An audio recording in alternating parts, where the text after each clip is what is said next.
Welcome to Bunch Formation, your newest favorite college football show. I am Chris Vannini, and we are joined here by WWE superstar Trick Williams. Trick, the former Matrick Belton, played football at Hampton, at South Carolina, and this weekend at WrestleMania 42, he will fight Sami Zayn for the United States Championship. WrestleMania, a two-night event this weekend, Saturday and Sunday on the ESPN app. The first hour of each night will be on ESPN2 or ESPN. Trick, welcome to the bunch. Hey, what's going on? Mr. Lemon Pepper Stepper live and in the flesh. I'm happy to be here, Chris. Let's talk about it. That is right. By the way, for people who don't know, Joe Tessitore, college football announcer, he is the play-by-play guy for WWE SmackDown. He has been intricately involved with Trick Williams and the Lemon Pepper Steppers that he likes to wear. Joe Tessitore is the man, I love Joe, man. He gets the job done. He's awesome. So, Trick, less than 4 months ago, you weren't even on the main roster fully yet. Now you've got a U.S. title match at WrestleMania. Stephen A. Smith is hyping you up on First Take today. Lil Yachty's out there with you on TV, and you're getting some of the biggest pops on SmackDown. What have these last, 4 months been like for you? Man, it's been a dream, man. It's unreal. I wake up every single day, and I kiss my fiance, Lash Legend, the champion. And then we're just grateful that this is our life, man. It's unbelievable that we can go anywhere in the world at this point. Montreal, Toronto, England, Germany, Saudi Arabia. And when they play that music, they're going to whoop that trick. And it doesn't matter what language they speak. So, I'm living on cloud nine. I'm about to beat the brakes off of Sami Zayn at my first WrestleMania. Life is good. Your fiance, their Lash Legend, she played basketball at Texas A&M and Mississippi State, so got two SEC athletes. That's going to be a pretty good family there. What's the difference between Matrick Belton and Trick Williams? Oh man, the biggest difference between Matrick Belton and Trick Williams is honestly not much. I turn it up a little bit more. It's just Trick Williams is in game mode. Matrick is nice and, he's considerate and everything. But, when the red light came on when I was playing football, it was really this version of Trick Williams that everybody gets to see. It's do anything that it takes to get the job done. You're mean, you're ferocious, you're talking trash every single play. You know how SEC football is. You got to be on your grind. And that's what Trick Williams is. Now, your dad played football at South Carolina State. That is correct. How early was football your thing? Man, so I've been playing football. Well, I started playing football at 4 years old. When I actually scored a touchdown for the wrong team, just took the ball and ran in the opposite direction. But, it was ingrained in me at a very young age because, my pops played and then, he'd have his practice jerseys around the house or something like that. So, and I stopped playing at 24, 25 years old. So I played football for 21 years. Is a large part of who I am and why I am the way that I am, with the work ethic and everything that it takes to be great at the sport of football. But I have my pops to thank for that. And you were all-state honors receiver at Keenan High School. You want to go to South Carolina, but they didn't really recruit you. How do you end up at Hampton? I went to Hampton. I had two offers, one from South Carolina State, which was my pops' alma mater, of course, like you just said, and one from Hampton University. Now, Hampton, they happened to have an air raid offense at the time, and I played wide receiver. And it was the home by the sea. It was, for a young 18-year-old, 17-year-old male, Hampton was a very, cool campus, I'll say, that, we all wanted to attend at the time. So I chose to go to Hampton, but and leave my home state of South Carolina. But I ended up transferring my sophomore year to come back home and walk on for the Gamecocks. Yeah, why did you do that, and kind of what was that process? Yeah, so man, the thing was, I always had big dreams, big aspirations at the time to play in the NFL. Now, at that time, once I got to Hampton, I loved everything, but the athletic program I didn't see my future taking me to the NFL just the way things were ran, from an organizational standpoint. So I had to make a tough decision, which was to put myself in the best position to play at the next level. And South Carolina was, the hometown team, the team that I wanted to play for. At the time, they was number 4 in the nation, they was rocking and rolling. They had Jadeveon Clowney, Connor Shaw, and Stephon Gilmore, Marcus Lattimore, those type of guys. So I knew that's where I wanted to be, and I was scared to make that jump, honestly, and be a walk-on. And matter of fact, I told my coaches at Hampton that's what I wanted to do. And they told me, yeah, well, you just played your last down of football. If you're leaving us, you're not good enough to play in the SEC. It's not going to happen for you. So, whatever, we wish you the best of luck. And, and from that just motivated me. I had to work even harder. I had to grind. I had to show everybody what I was about. And then, man, I remember just training so hard, putting on 20 pounds of muscle, going to a tryout at the University of South Carolina. And the guy's name was Jamie Spironis. He was the guy who ran the trials for South Carolina. And he said, "This is the University of South Carolina. We are the number 4 team in the nation. The truth is, we don't need any walk-ons for this program. The only thing we need is your high GPA. But if you're a wide receiver and you don't run a 4.4 or less, you don't have a chance. If you're an offensive defensive lineman and you're not 300 pounds, we'll see you next year. You can try out again." And man, so he's intimidating us. There's probably 180 some odd players or potential players at this tryout. And from that first tryout meeting to after the first cut, they cut it down from 180 people down to 20 people. And then from there, I made some good friends of guys who also transferred from different schools who was walking on and trying out. And they cut it down from that 20 to 8 of us. 8 of us actually made the team. And from there, we went right into spring football. Spring football was dope because now that we finally made the team, we're excited. We're on cloud 9. It's my sophomore year, and it's my first meeting with Steve Spurrier, the legendary, head ball coach. I can't wait to have a meeting with Steve Spurrier to see the greatness that he bestows upon us. And he goes to the whiteboard and he says, "All right, man, first day of spring practice, this is what we're going to do today." He writes down all the positions on the offensive side. He writes down quarterback, running back, tight ends, wide receivers, offensive line. He says, "Today, men, quarterbacks are going to throw the ball. Running backs are going to run the ball. Tight ends are going to block and hopefully catch. And wide receivers, we're going to do some catching too. All right, let's go to practice." I remember closing my journal, with my section for notes from Steve Spurrier, and just like, wow, this is what it is at the University of South Carolina. But I learned a valuable lesson that day is, man, you don't have to overcomplicate nothing. It's the same football field, 52.5 yards wide, 100 yards long. Catch the football, run north, score a touchdown, tackle the guy with the ball. It's the same thing. And I love that. I learned that from Steve Spurrier, that even at the highest level, you got to know your basics and you got to be good at it. Spurrier, he was pretty good at cutting almost a wrestling promo back in the day. He would talk his talk and talk his crap about other players, other teams, coaches. Any other fun stories of those couple of years with Spurrier and kind of his quirky personality? Yeah, for sure. I mean, I remember going into my junior year, I'm finally eligible. And I'm playing, as I won outstanding offensive walk-on, and now that I'm eligible, I'm working with first team, second team, and he throws me out. He said, "Matrix." he said, "You can jump pretty high, can't you?" I said, "Yeah, I can jump, coach. That's what I do." So he throws me out there. He tells the quarterback to throw me a jump ball. He throws me a jump ball. I jump up and catch it. He says, "All right, Belton, he can jump. He can jump. That's our jump ball wide receiver." It was that simple. Like, he just had somebody just throw me the ball. I jumped and caught it. And he said, "That's what we're going to do. We're going to throw him the jump ball." And, like, he could make up his mind. He could see what everybody was good at. And then from there, that's all it was. You know what I mean? Like, he never overcomplicated anything. His plays, I loved it because easy to digest, but you just had to be able to react to what the defense gave you. Yeah, he was just a cool guy. He brought us over to his house and everything like that. He made us all feel like family. And Miss Jerry, of course, she treated us all like, we were her kids. So I always have love for Steve Spurrier.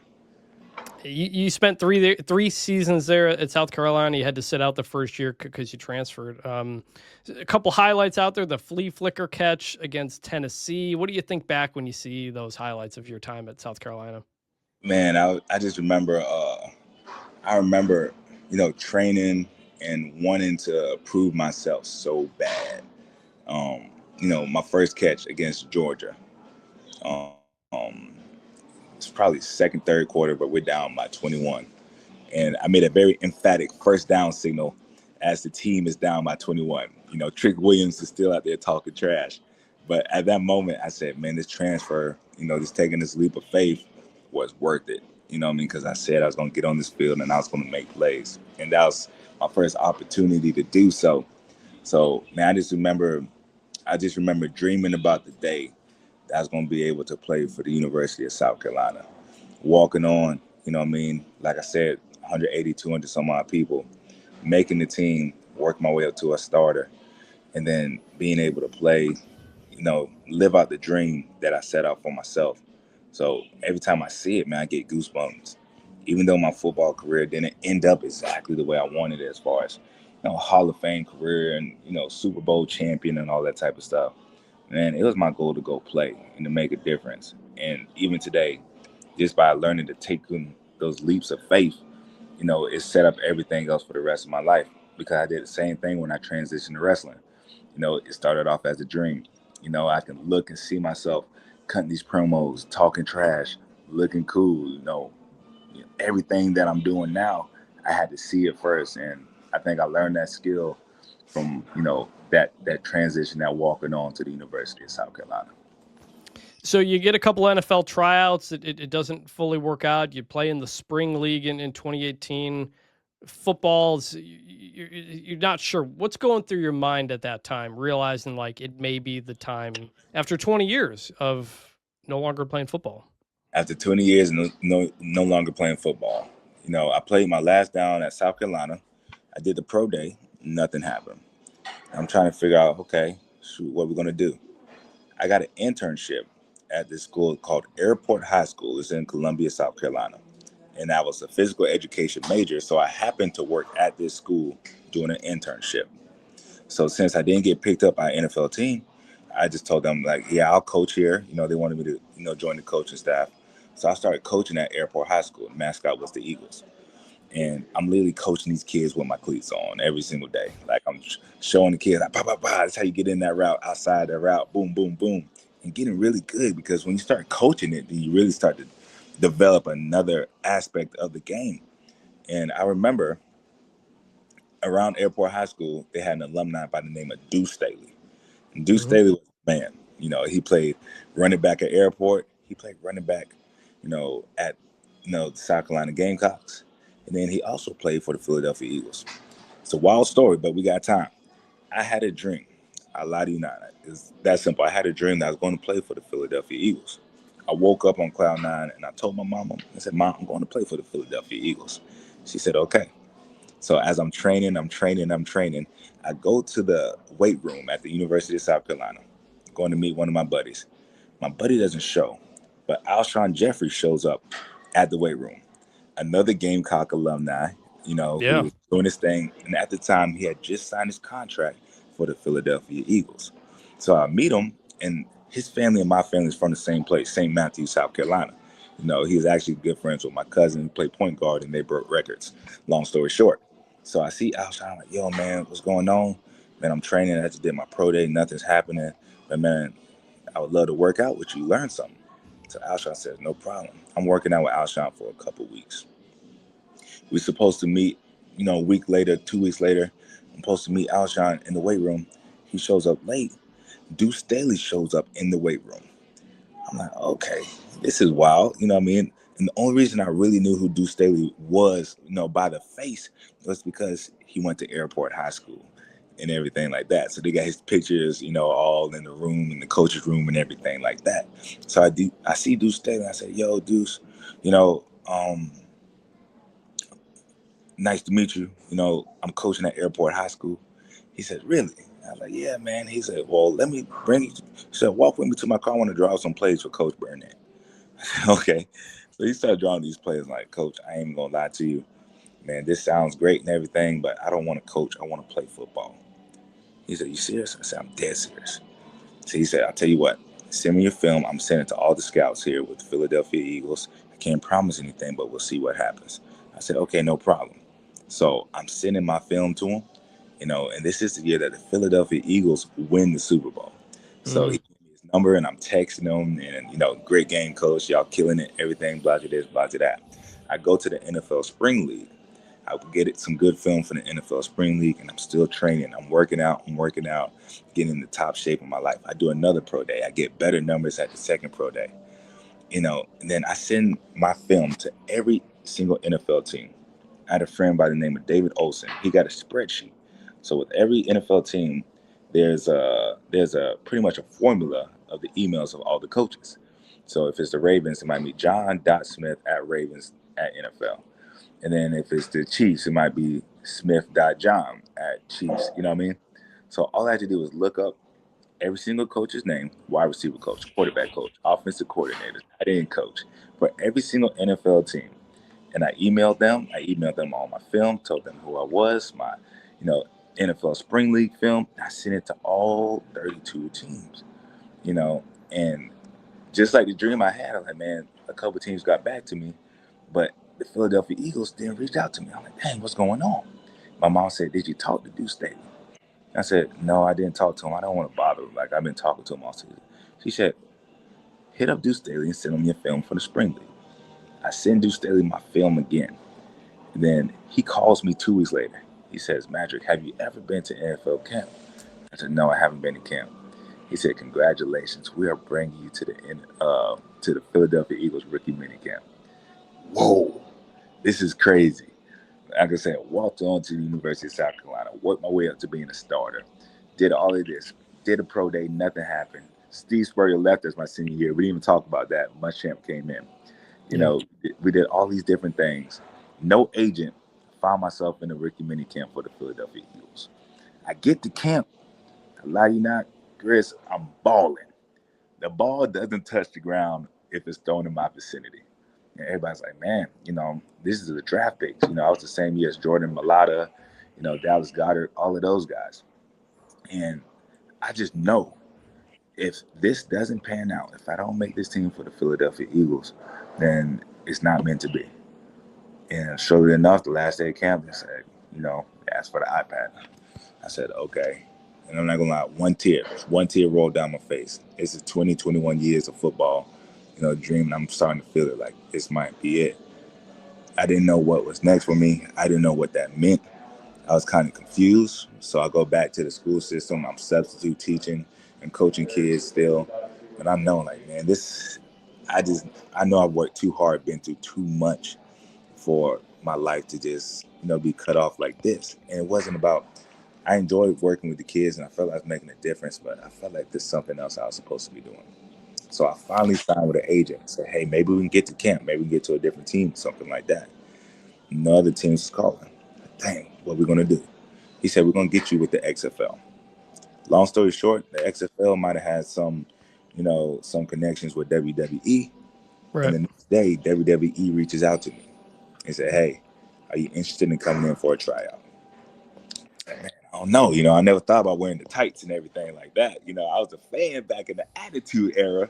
I love Stone Cold Steve Austin. I love Booker T. I love The Rock, of course. But I never just saw myself actually becoming a wrestler. But, I talked to my pops. I was like, man, maybe I should go to this tryout. What you think? He said, you better go put on those tights and make yourself a star. So I went to the tryout. I lie you not, I loved it. I loved it. I said, this is what I want to do. They didn't sign me, but they said, if you go learn how to wrestle, possibly we can bring you back for a tryout. And that's what happened. And you start making the transition to wrestling up there in Philly. You work with CZW. Your first match is Sweet Daddy Trick is up on your YouTube page. I watched it. And this is in March 2020, so things are about to change. But as you made that adjustment, football to wrestling, where suddenly you got to fall down on your back, suddenly you got to do some new things you haven't done before. Right. What is that physical adjustment like? Physical adjustment is the perfect term for it because, my coach, Steve Spurrier Jr., told me, if a guy can put their arms around your legs, if you wrap two arms around both your legs in the open field and take you down, then you're not an athlete. And as soon as I get to wrestling, that's exactly what's happening. People are double leg shooting me and different stuff like that. And, you learn how to fall. You learn how to fall carefully. You learn how to cartwheel and flip and everything. So my idea of what it took to be an athlete, which was staying on your feet, jumping, doing different things like that, is totally different now. You know what I mean? I'm learning how to fall, I'm learning how to flip, I'm learning how to do all these things, but do it safely so I don't hurt myself even worse than what it could possibly be. So, yeah, it was a challenge. You know what I mean? The idea of just standing up straight and then just throwing yourself to the mat as hard as you can seemed crazy. You know what I mean? That meant something went terribly wrong if you was playing football and your back is on the ground. So it took some time to get used to that. But now, it's part of the game. I embrace it. So March 2020, you have your first match, and this is like right when COVID happens, and then lockdown happens. Like, what was that like? Because you're just starting your wrestling career, and suddenly this has happened. I just started my wrestling career. Sweet Daddy Trick is finally hitting the stage. A CZW, a debut. It's probably 15 people. And my family came. They wanted to support me. And I remember the feeling of my first match. And that's when I really knew I found my purpose. Because I didn't sleep for 48 hours after that first match at Sweet Daddy Trick. And man, I just remember the crowd being lit. Like from the entrance, I just remember feeling like, man, I'm finally where I belong.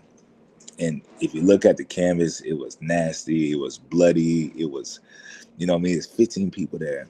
But to me, it felt like WrestleMania. That's when I knew, like, this is what I'm supposed to do. And then WWE says, we're bringing you in for a tryout again. I said, great. It was literally the day that COVID broke out and just scared the world. Like, remember getting on the plane, there's probably 5 people in the airport. And then we get to Orlando for the tryout. And we sign in and everything's going good. We get a rental. Then we get there the first day. They said, sorry, guys. This COVID is a little bit more serious than we actually anticipated. We're going to send all y'all home.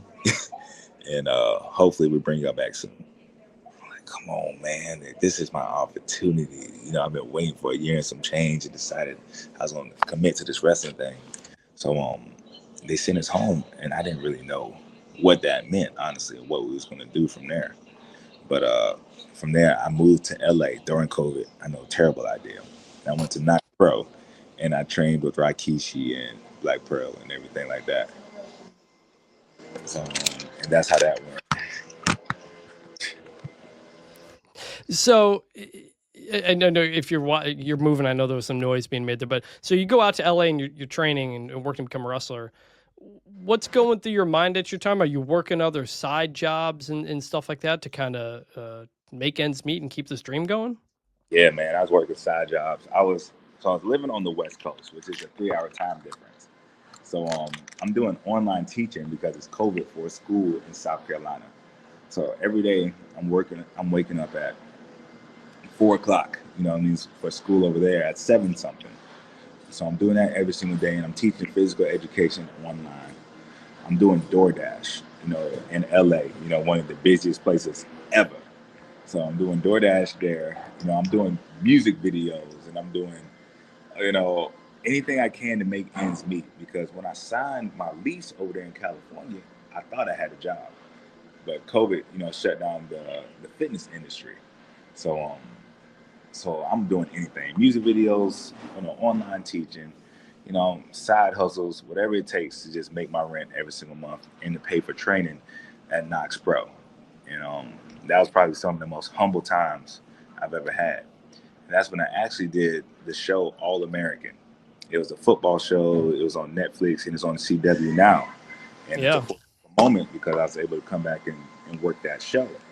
But they had a bubble because it was COVID time and they didn't want us like really leaving the set. So they got a hotel for us and they put us in here for 2 weeks. And we're filming all these different episodes for All American, and I'm like the kicker, and I'm doing all this different type of stuff. and they gave me a big check at the end of it. By big check, it's probably like a couple $1,000s, but at that time, it was just enough to literally pay all my bills, all my credit card bills, you know, my rent, my car, put gas in the tank, everything. I lie to you not, I could take a picture. I have 14 cents in my account. 14 cents to the cents. With 14 cents left in my account after paying off everything I needed. And that's exactly when WWE called me and said, hey, we bring you in for another tryout. Literally right after I pay off all of those bills. I had nothing left. I didn't know what was next. I didn't know what I was going to do. And I think that's why I can approach the game with so much energy and life because, um, I had everything I have now. I just consider it a blessing. I'm going this. My bad. Yeah, no. This is that's a pro right there. You're a pro right there. Understanding where to go. Got to figure out where the best sound is. Got a vacuum or something at the hotel Right. there. But so you make it to WWE. You end up getting paired with Carmelo Hayes. Right. You worked with him for a while. What'd you learn from working with him? Man, I learned a lot from Carmelo Hayes. I learned the difference with the entertainment business and the business that I'm used to, which is the sports background. I see how he took creative control as much as possible, with his entrances and how he would communicate with writers and everything like that. And I find it interesting. I'm like, man, I come from a world where you are a player, that's the coach, and you do what the coach says and you execute it to the best of your ability. But I saw how he had a vision for himself and how he wanted to be presented, and he executed it very well. And I was a part of that too. Like he had, like Trick, we want you, over here to the side, to the back a little bit. You know what I mean? Want you to maybe like make you look good for the entrance and everything like that. And I didn't mind. I loved it. It was my job to get some reps on the microphone and brag about Carmelo Hayes. That was easy. Let's do it. So I learned a lot about him, uh, a lot from him, just how to carry yourself like a superstar, as far as taking creative control. And Carmelo turns on you. That makes you a singles guy, really, kind of for the first time there. Did you feel ready for that challenge? That's what I wanted. Me and Carmelo Hayes, like we both said, we both wanted to be single superstars. It just so happened that we was really good together, and people love, Trick Mellow Gang. And, I'm not saying that will never happen again, but I think we both sought out to be in this business to be a star on our own. And we knew we didn't want to step on each other's toes. You know, he didn't want to take a back seat to me, and I didn't want to take a back seat to him. So, I was eager for that day when I got to show out exactly who Trick Williams could be and show everybody, how to whoop that. And you end up beating Ilya Dragunov. You win the NXT Championship. That's the developmental company within WWE. What did it mean for them to decide you're the champion, you're the face of this brand, and to do it pretty quickly, like in your career? Man, it was an unbelievable moment, and I still appreciate Ilya Dragunov to this day because, he pulled something out of Trick Williams that I didn't even know was there. He, when you're in a match with Ilya Dragunov, you have no choice but to fight. And that's what he did for me. That's what he did for my career. And those are some of the best matches. I think I am biased. I don't care. In NXT history, like I went back and watched the match at Vengeance Day. The match that Melo does turn on me, and me and Ilya are bleeding within the first 30 seconds, and we're doing nothing but fighting for 20 minutes straight, and the crowd is roaring the whole time. And that doesn't happen without a mad dragon like Ilya Dragunov on the other side. And you come up to the main roster kind of at the turn of the new year, this past year. What was that feeling like when you find out you're finally coming up to the main roster? Oh man, like you finally let me free. You know what I mean? Finally let me be able to show what I can do on the main stage. And I'm not gonna lie, like I did want to, make it to the main roster even earlier. I wanted to debut. Like all my guys was gone. Braun Breaker got called up. You know, the Creed brothers got called up. Melo got called up. Grayson Waller got called up.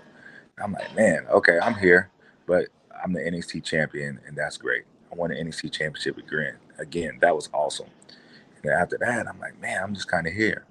And then the whole TNA championship, Trick-NA championship run came. And that was the most magical thing, I think, for myself, for my career, for TNA, for everything, because that's when I really grew as a performer. And TNA is a little bit looser, I would say, than NXT was. NXT is a lot of people who are very new into their career. So it's probably a lot of producing, from Shawn Michaels and Matt Bloom, making sure that everything stays on the tracks. TNA, and I say it's the Wild Wild West, and that's not an insult. It's literally on you to, make it happen. And I learned a lot about myself as a performer and everything I needed, by going to TNA, and that was probably the best thing that could happen. You have a lot of college athletes coming into WWE now, other people getting into pro wrestling, and maybe some athletes who think, oh, like that's pretty easy. I could do that if my sport doesn't work out. I mean, what would you say to that and the idea that this is really a lot different? It's a different set of skills. Like you got to be athletic, obviously, but your ability to talk, the charisma, is totally different than being a pro athlete. For sure. I mean, the athletic ability and being able to do the moves is the bare minimum. That's like getting a degree from college. Like, yes, it's a requirement, but by no means does it make you qualified to do well. So, so to all the athletes and everything that's at NXT, and I think we have a good crop of everybody who's there now. But there's no way you become a true superstar and really get the most out of this business unless you love it. Like you gotta love it. You gotta be able to say, man, this is all that I want to do. That might have been what I did to get me to this point, but I'm at a point now where this business is who I am, and that's what I want to be. You have to change your identity. You know what I mean? You're no longer a volleyball player or a football player. Like, bro, I'm a superstar, and you gotta love that. And I think people who are able to do that are the successful stories that we see, the Bianca Belairs, the Oba Femis, you know, people are able to say, hey, that's my past and this is where I am today, and fully, embrace that, are the people who have a good chance of breaking out. A couple cool questions left. You mentioned Oba Femi. He comes up the same time as you. He was an All-American shot put thrower at Alabama. Is there any Alabama, South Carolina, SEC trash talk between you guys at all? Man, Oba Femi, no, he don't want that problem, man. And it's crazy enough, Alabama, if you watch the games over the past 2 years, it's literally by the hair on a chinny chin chin. We might fumble, late in the fourth, or we throw an interception that just gives Alabama the edge to beat South Carolina. But I talk the trash to Oba Femi on a weekly basis because he understands that South Carolina is a superior program than Roll Tide. Let's talk about it. What are your goals now as a WWE superstar? Now you're in the main roster. You're on WrestleMania. What are those next goals for Trick Williams? Man, it's my goal to rock the crowd every single time I'm out there. Like, you know what I mean? With the title, without the title, with a match, without a match, it doesn't matter. Every single time I get in front of the people, I want people to feel something. I want people to know, like, man, Trick Williams was here, and that was my favorite part of the show. And that's honestly my goal. And I know if I can do that on a weekly basis, or strive to do that on a weekly basis, all my other goals are going to come true. So all I want to do is just every single week put on a great show and show everybody what Trick Williams is about. What should people expect between you and Sami Zayn on Sunday? And I'm going to take the gingerbread man down. Sami Zayn, he's been talking trash, and I said what I meant. You know, in my last promo, Sami, he doesn't like Trick Williams. He doesn't like what I represent. He thinks I'm not deserving because I do come from an athletic background. I didn't spend 20 years on the indies, for my opportunity. But what he doesn't understand is the sweat equity that I put in. He doesn't know my background. He doesn't know my history. He doesn't know how I grinded and sacrificed to be in the business. He don't know I had 14 cents in my account and decided that I was going to choose wrestling instead of football. Like he doesn't know these things. He thinks I show up with a white fur coat and look cool and people just chant something. No, and that's another thing. I never told anybody to whoop that trick. And my entrance song is an instrumental, which means there's no words on the song. So people don't just chant it because they already was told to say it. People have decided to chant "Whoop that trick" every single Tuesday and every single Friday, and they're going to do that at WrestleMania. He's going to hate it, and I don't care. I'm still going to beat him down.